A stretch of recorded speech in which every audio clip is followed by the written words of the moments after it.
الذين يظاهرون منكم من نسائهم ما هن أمهاتهم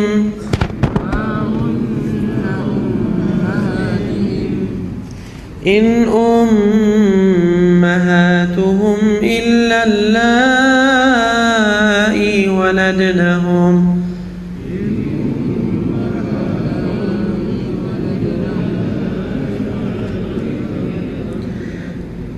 وإنهم ليقولون منكرا من القول وزورا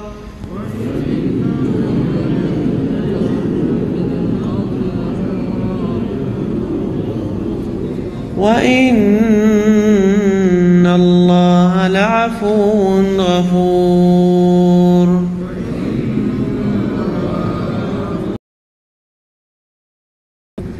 والذين يظاهرون من نسائهم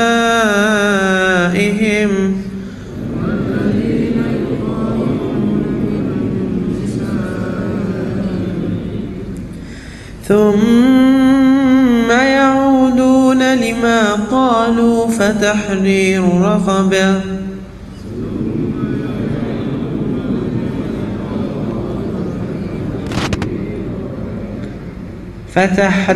رقبة من قبل أن يتماسا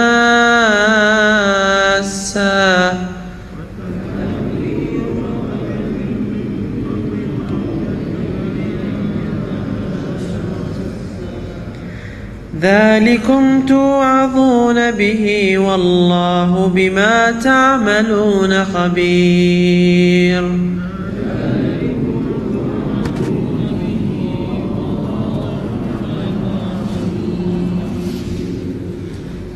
فمن لم يجد فصيام شهرين متتابعين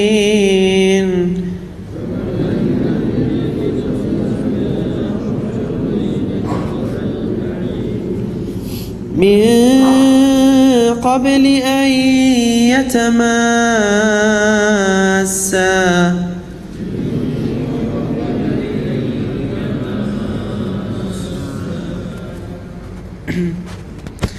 فمن لم يستطع فإطعام 60 مسكينا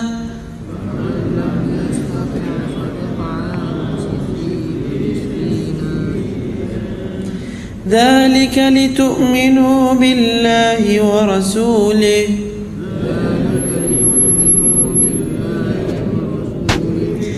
وتلك حدود الله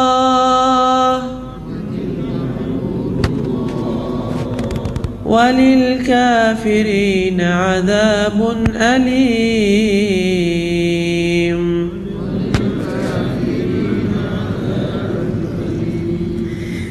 إن الذين يحادون الله ورسوله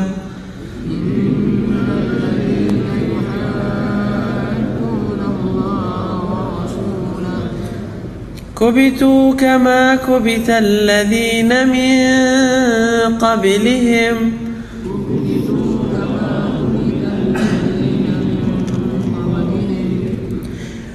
وقد أنزلنا آيات بينات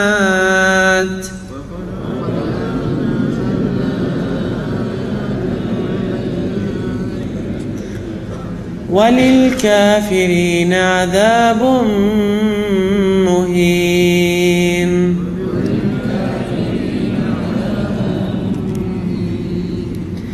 يوم يبعثهم الله جميعا فينبئهم بما عملوا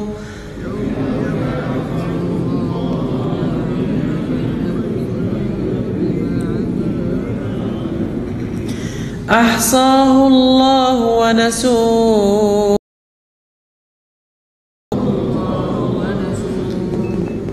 والله على كل كل شيء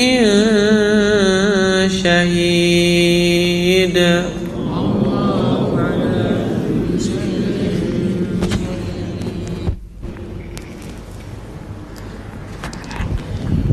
بسم الله الرحمن الرحيم. الحمد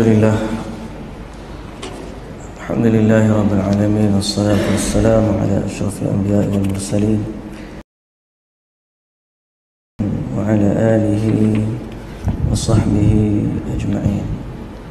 أما بعد، muslimin dan muslimat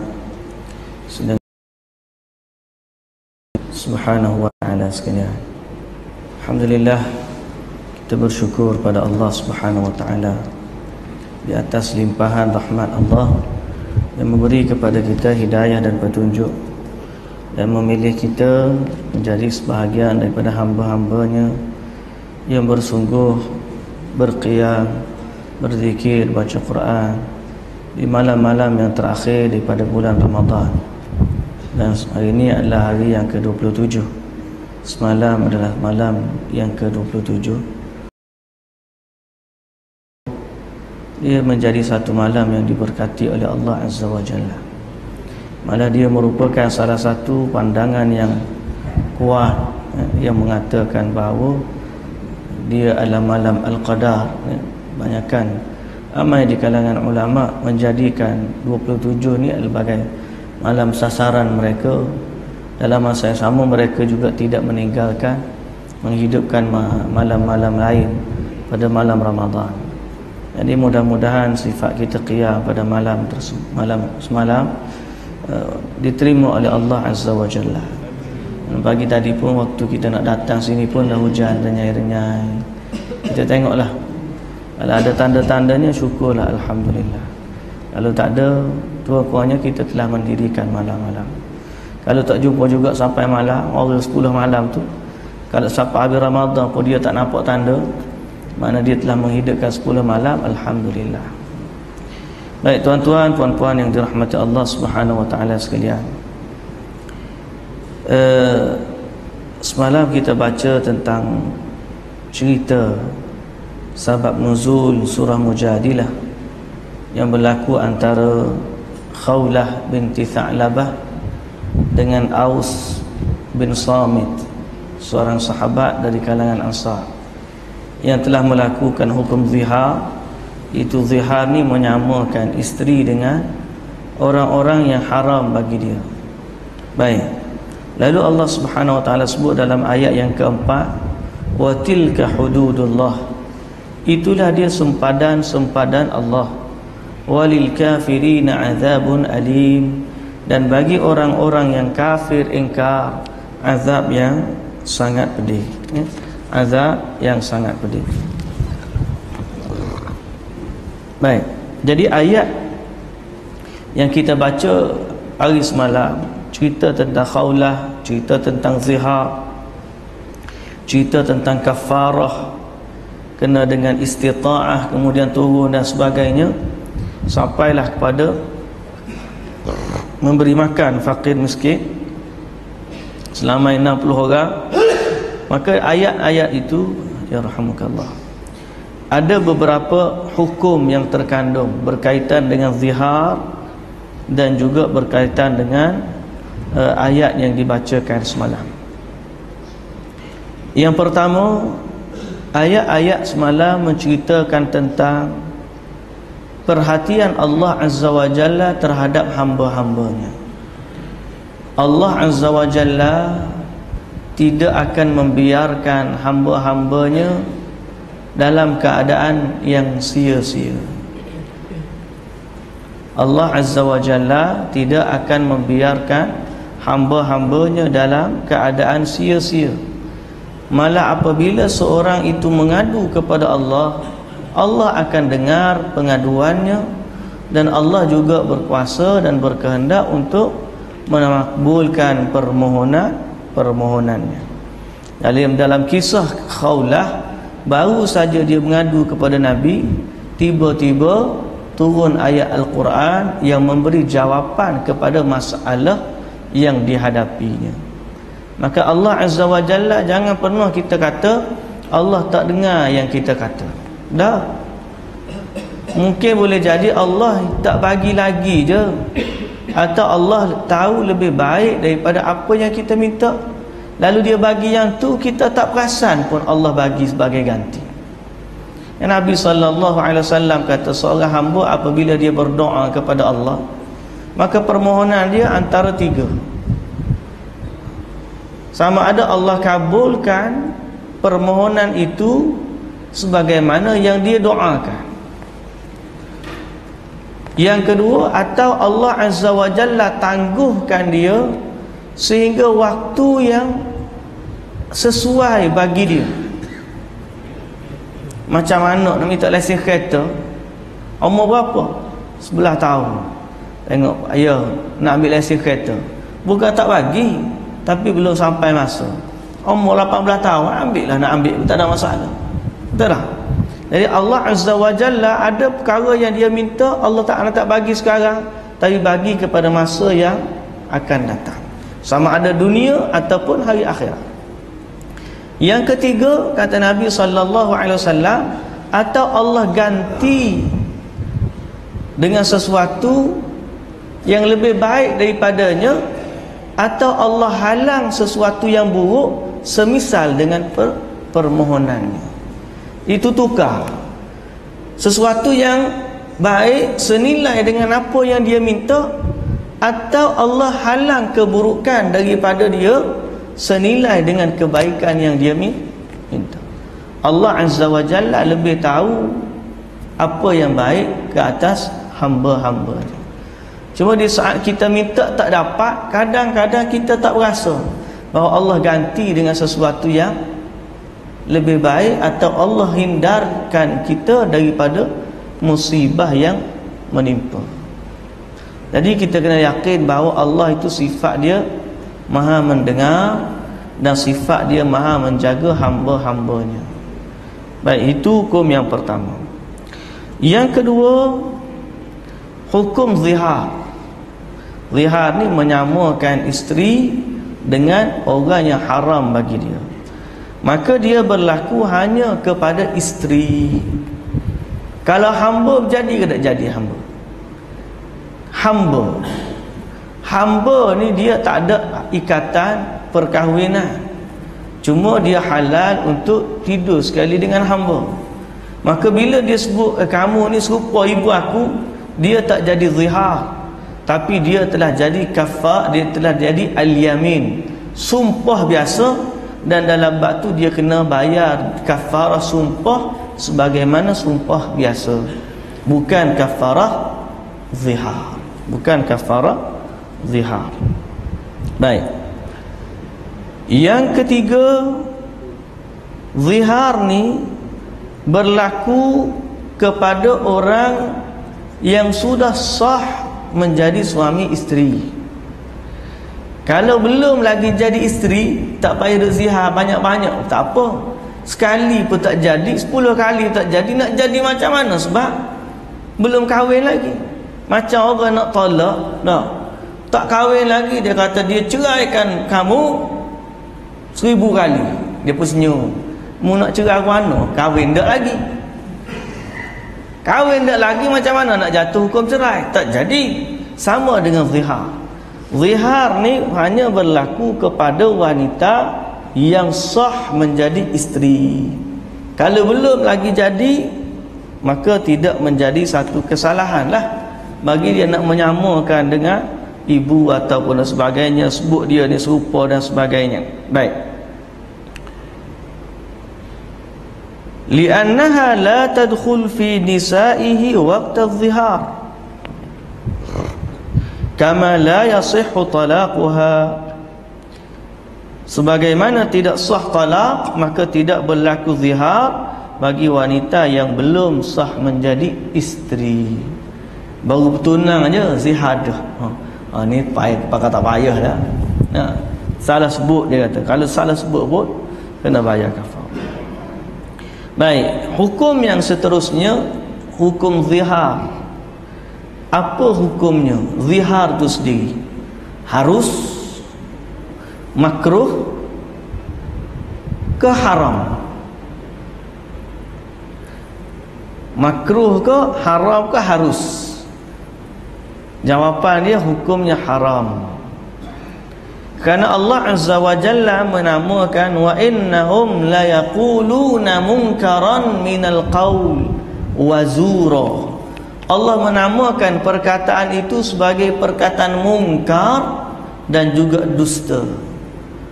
Zihar tu Allah sebut sebagai mungkar dan juga dusta. Maka hukum melafazkan zihar adalah haram.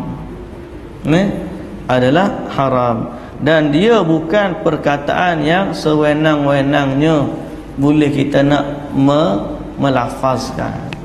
Kadang-kadang orang ni dia ada main-main, lafaz cerah pun main-main, lafaz tolak pun main-main, nak rujuk pun main-main. Sekejap lafaz, sekejap cuk tak jadi. Buat lafaz pula sebab cuk pula tak jadi. Sebenarnya selama dia lafaz jadi belaka. Salasun salasatun jidduhunna jiddun wa hazluhunna jiddun. 3 benda gora apa jadi, sungguh tu memang apa jadi. Apa dia? Nikah, cerai dan juga rujuk ataupun membebaskan hamba. Jadi jangan jadikan dia zikir harian. Asal nak bergaduh je keluar perkataan. Asal nak bergaduh je keluar perkataan. Kita tahan sikit. Ni ada setengah tu kak, dia jadi wirid dia. Anak bergaduh, mulalah. Dia musibah. Kadang-kadang orang lelaki ni, dia kena syukur kenikmatan, nikmat akal yang Allah bagi kepada dia, dan juga nikmat dia boleh kawal emosi dia. Emosi dia tidak mengganggu akal dia. Sampai-sampai dalam keadaan tertentu dia boleh tenang dan tak gelabah. Tapi kalau dia ni jadi gelabah ikut dan dia, asal keluar mulut, maka tak ada lah kelakian dia. Baik. Dan kena beringat, kadang-kadang kita ni ada satu orang bagi tahu, sampai pekat isteri tak nak datang solat tahajud pun bergaduh sampai iyalah berperang. Banyak kawan tu pula tengah mengandung, muntah-muntah, agak-agak lah. Nah, kena rahmat. Kan kita sebut semalam, wanita ni pelengkap suami, suami ni pelengkap kepada isteri. Nah, kalau dia ada muntah-muntah, pening, puasa hak wajib pun kalau orang menyusu, Allah bagi keizinan untuk tak puasa. Kalau dia ni dia menyusu anak kita, tengah menyusu, kata bangunlah solat tahajud malam-malam ni, malam itu qada. Dia kata penat menyusu, itu lawak, baru menyusu sikit dah penat dah. Padahal semaya tahajud je Allah bagi kelonggaran. Hak wajib pun tak apa, tak puasa. Maka kalau hak sunat tak puasa tu, kalau tak buat tu, janganlah siapa pekat duk bergaduh dan sebagainya. Bagi apa? Semangat tu bagi, tapi jangan sampai duk bergaduh. Ni siapa pula lafaz kafir pun ada. Kalau tak mari kafir, Allahu Akbar. Hanya mari abuk ni belajar macam mana? Kata masjid mustaqim. Sudah. Tak ada lagi nak kita ajar lagi tu dah. Tapi kena berlembut lah dan berhikmah lah. Sebab soal suami isteri ni banyak benda sensitif. Kerana itu lafaz zihar ni hukumnya haram.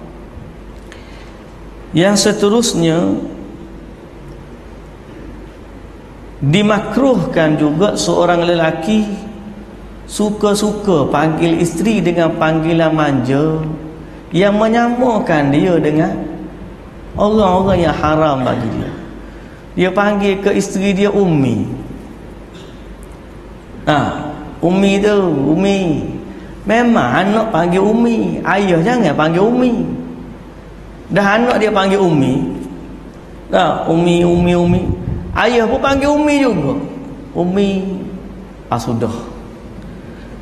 Kadang-kadang kalau kita panggil lain, anak pula tanya. Dia kadang-kadang anak saya, kalau isteri panggil abang, dia pun pelik. Macam mana jadi abang ni? Dia panggil abi. Abi. Kejap-kejap isteri panggil abang. Dia kata, kenapa kita panggil Abi, mama panggil abang?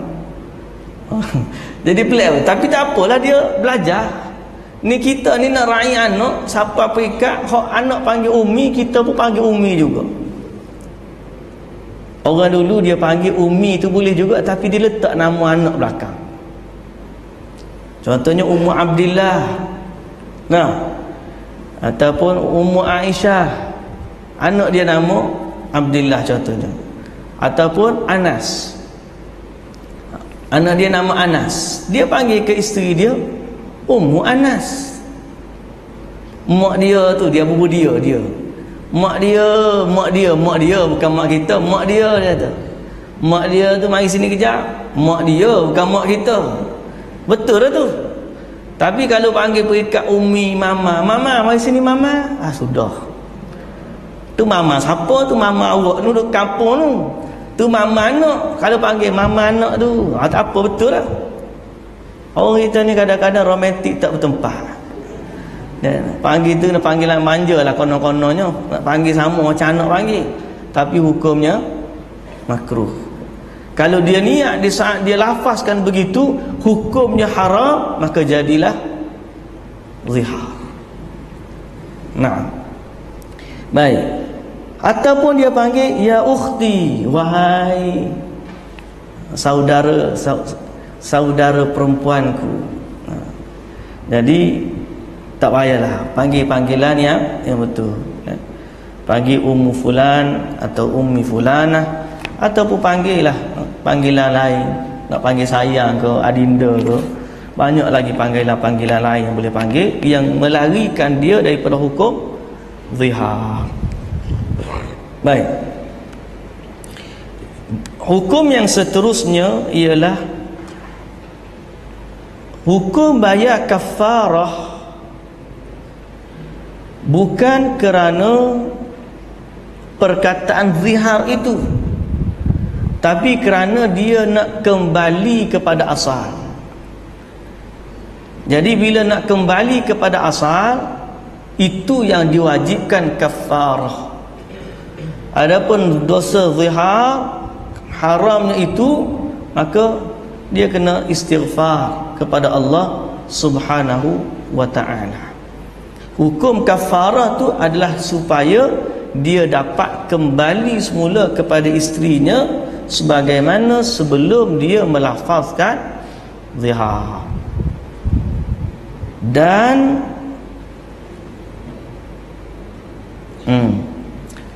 dalam membebaskan seorang hamba, dalam ayat ni hamba itu umum, sama ada hamba yang kecil ataupun besar, lelaki atau perempuan, umum. Mana-mana yang bersifat hamba boleh dibebaskan sebagai kafarah kepada zihar. Baik.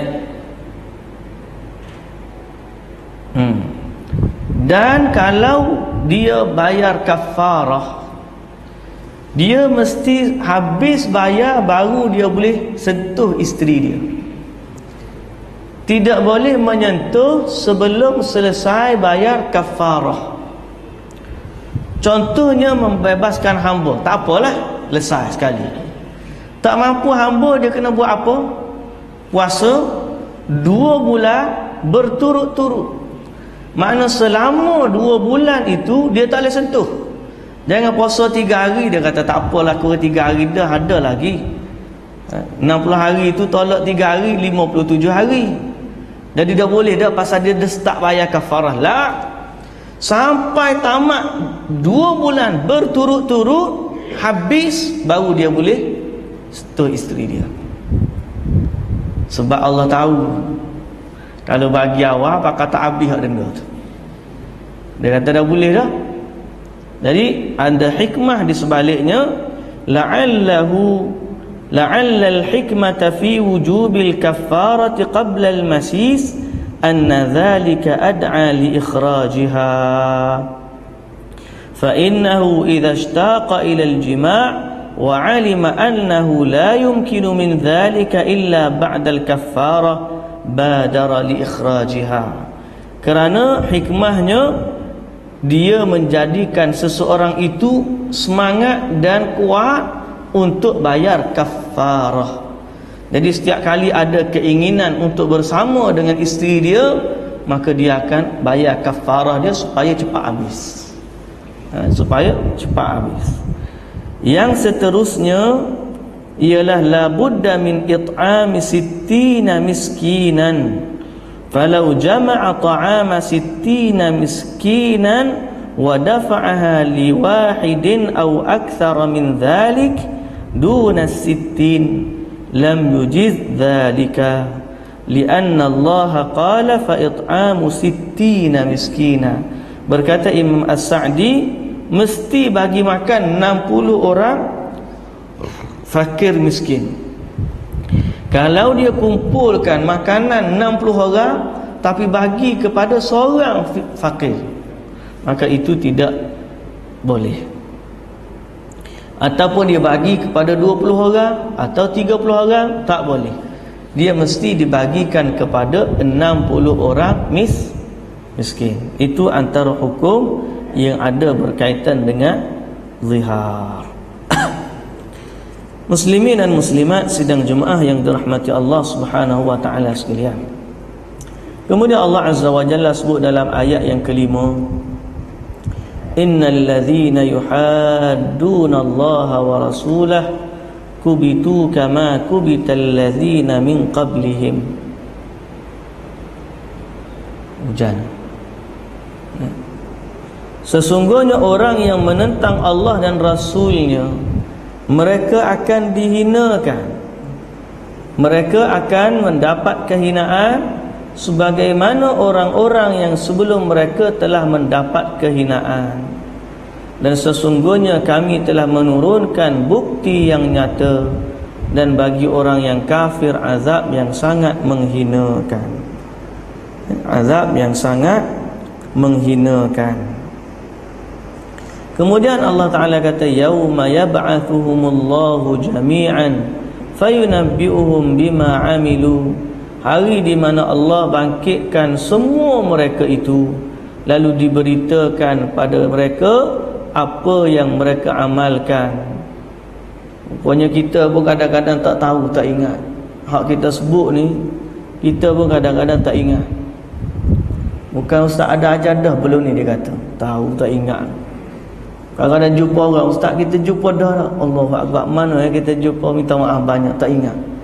Nyanyuk ke, tua ke, memang sifat lupa ke, memang kita begitu sifat. Tapi Allah Azza wa Jalla kata, hari akhirat kami akan bagi tahu balik kepada kamu apa yang kamu buat dulu. Fulan, dulu kamu buat begini. Ya ke ya Allah? Ya, ni bukti dia. Catatan para malaikat. Ahsahu Allahu wa nasuhu. Allah ingat, tapi mereka dah lupa. Kita ni banyak amalan kita lupa. Baru sak-sak tadi, wah, dah dapat nikmat lupa. Orang panggil kacang, lupakan kulit. Baru sak-sak duduk dalam kesusahan, kesempitan, macam Allah Ta'ala sebut orang yang di tengah bak laut, kena ribut, tak tahu minta tolong dengan siapa, minta dengan Allah. Bila Allah selamatkan dia, sampai dia di darat, lupa kepada Allah Subhanahu wa ta'ala. Itulah sifat manusia. Banyak benda dalam hidup kita ni kita lupa yang kita buat. Tapi Allah Ta'ala kata, ahsahu Allahu wa nasuh. Allah ingat walau kamu lupa. Allah ingat walau kamu lupa. Sebab tu tuan-tuan yang dirahmati Allah, dalam kita berdoa, beristighfar kepada Allah, kita jangan rasa kita ni dah suci daripada dosa. Sebab sebenarnya kita yang banyak lupa dosa kita. Kita ni hak kita ingat hak baik-baik je. Betul. Tanya budak-budak, kadang-kadang dia banyak ingat benda baik daripada benda buruk. Dia ingat benda buruk tapi sikit nak banding benda baik. Kita zaman kanak-kanak dulu, kita ingat hak mana banyak. Banyak ingat hak baik. Hak buruk bukan tak ada, tapi hak baik tu banyak lagi. Sebab sifat kita ni mudah ingat benda baik. Benda buruk kadang-kadang anak kita tak ingat-ingat. Lepas kita marah kat dia, mari pula sengih-sengih main macam biasa. Kalulah dia ingat kita kata kepada dia setiap perkataan, Allahu Akbar, taubat dah tak mari sayang dah dengan kita, tak mari dekat dah. Pasal apa? Banyak kita perkataan-perkataan yang kita nak marah ke dia dan sebagainya. Tapi dia ingat kita buat baik kepada dia. Sifat manusia begitu. Kita sendiri pun banyak kita ingat buat baik. Dengan isteri ni kita nampak kita buat baik je. Oh, dia kata, abang ingat lagi abang sidak kain tu masa tu. Isteri kata, berapa hari abang sidak kain? Sehari tu je dia tu. Hak lain saya belakang sikit. Dia kata, awak tak kenal budi saya, awak waktu salin dulu saya tolong masak nasi. Betul dah masak nasi. Kata, berapa hari tahan? Seminggu. Lepas tu saya jugalah, abang je buat. Bukan setakat masak kat saya masak sekali dengan abang juga. Banyak kita ingat benda baik, kita tak ingat benda buruk. Jadi Allah Azza wa Jalla sebut ahsahu Allahu wa nasuhu. Benda yang kamu lupa ni Allah ingat belaka. Maksiat kita dengan Allah banyak, kita je lupa. Tapi Allah tidak pernah melupakan, dan apa yang manusia buat semuanya dicatat oleh Allah Azza wa Jalla melalui perantaraan para malaikatnya. Sampai hari akhirat, yauma yab'atsuhumullahu jami'an fayunabbi'uhum bima 'amilu. Allah akan bagi khabar, beritakan kepada mereka apa yang telah mereka lakukan. Ahsahullahu wa nasu. Allah kira kamu yang lupa. Jadi beristighfarlah kepada Allah. Sebab tu antara doa kita minta, Allah ampunkanlah kami apa yang kami buat dulu dan apa yang kami buat kemudian, apa yang kami terang-terangan dan juga apa yang kami sembunyikan, apa yang kami sengaja atau yang kami tersalah, dan apa yang Engkau lebih tahu daripada kami. Banyak dosa ni kita ni kadang-kadang tak sedar. Allah lebih tahu tentang kesalahan kita. Wallahu ala kulli syai'in syahid. Dan Allah Maha menyaksikan di atas segala sesuatu. Zahirnya, yang rahsia, semuanya Allah Maha menyaksikan apa yang dilakukan oleh manusia. Jadi tuan-tuan, puan-puan yang dirahmati Allah Subhanahu wa taala, dalam ayat ini, dalam surah ini ada isyarat tentang hubungan suami dan juga isteri kena baik, dan mesti ingat bahawa apa saja yang berlaku, walaupun kita ni suami, Allah Azza wa Jalla akan pasang balik video kehidupan kita, apa yang kita buat kepada isteri kita selama kita hidup di dunia. Kalau kita jaga dia dengan baik, baiklah kesudahan dia. Kalau jaga dengan buruk, buruklah kesudahan dia. Walaupun dia sikit salah, ada bengkok tu normal lah. Nah, bukan kerana Allah Azza wa Jalla buat dia tu salah. Dak, kesempurnanya dia, sifat dia begitu. Khuliqatil mar'atu min dhil. Seorang perempuan ni dicipta daripada tulang rusuk. Dan sifat sempurnanya rusuk ni, dia bengkok. Maknanya Allah jadikan sifat dia tu begitu. Kalau dia betul, tak bagi tulang rusuk pula. Macam Ustaz Riyad baca, dia kata apa? Wanita ni umpama mata kain pancing. Mata kain ni sempurnanya dia bila dia bengkok. Kalau mata kain tu jadi straight, apa jadi? Tak lekat ikan. Bengkok dia tu sempurna. Bengkok dia tu ada sifat lemah, nak bergantung. Kadang-kadang kita rasa awak ni tak boleh ke tak menyusahkan saya. Contohnya lah, dia kata kalau tak menyusahkan abang, siapa lagi saya nak susahkan? Nah, ayat dia pandai. Ayat dia akhir sekali kalau semua. Dia kata mujur saya tak pandai bawa kereta. Kalau saya pandai bawa kereta, jauh daripada ni saya pergi lagi. Sebab tu nak minta tolong abang atas saya ni. Macam-macam. Hak bengkok itulah sempurnanya. Dalam masalah-masalah tu, hak masalah itulah sempurnanya. Kalau cerdik belaka sama power, suami pun begitu, isteri pun begitu, tak damai. Dia mesti ada seorang hak tegas, ada seorang hak menangis. Di saat ada menangis, ada hak juga bagi tisu, bagi air mata. Kalau dua-dua pegang kotak tisu, siapa nak menangis? Kalau dua-dua menangis, siapa nak pegang kotak tisu? Dia begitulah. Adanya lemah, ada kuat. Nama pun azwaja, wa khalaqnakum azwaja, sifat berpasang-pasangan. Di saat pasang-pasangan inilah adanya kesempurnaan. Jadi hadirin dan hadirat yang dirahmati Allah, apa pun dia kembali kepada ahsahullahu wa nasuh. Apa yang berlaku dalam kehidupan kita akan direkod oleh Allah Subhanahu wa taala dan dia menjadi satu hujah di hadapan Allah. Sama ada kita nak masuk syurga dengan keluarga kita ataupun dengan sebab mereka manusia itu dihumpankan ke dalam api neraka. Wal iyad billah. Mudah-mudahan Allah merezekikan kita dengan keluarga yang baik, isteri dan pasangan-pasangan serta zuriat keturunan yang menjadi penyejuk mata dan menjadikan kita pemimpin bagi orang-orang yang bertakwa. Rabbana hablana min azwajina wa dhurriyyatina qurrata a'yun waj'alna lil muttaqina imama. Wa sallallahu ala nabiyyina Muhammad wa ala alihi wa sahbihi wasallam. Walhamdulillahi rabbil alamin.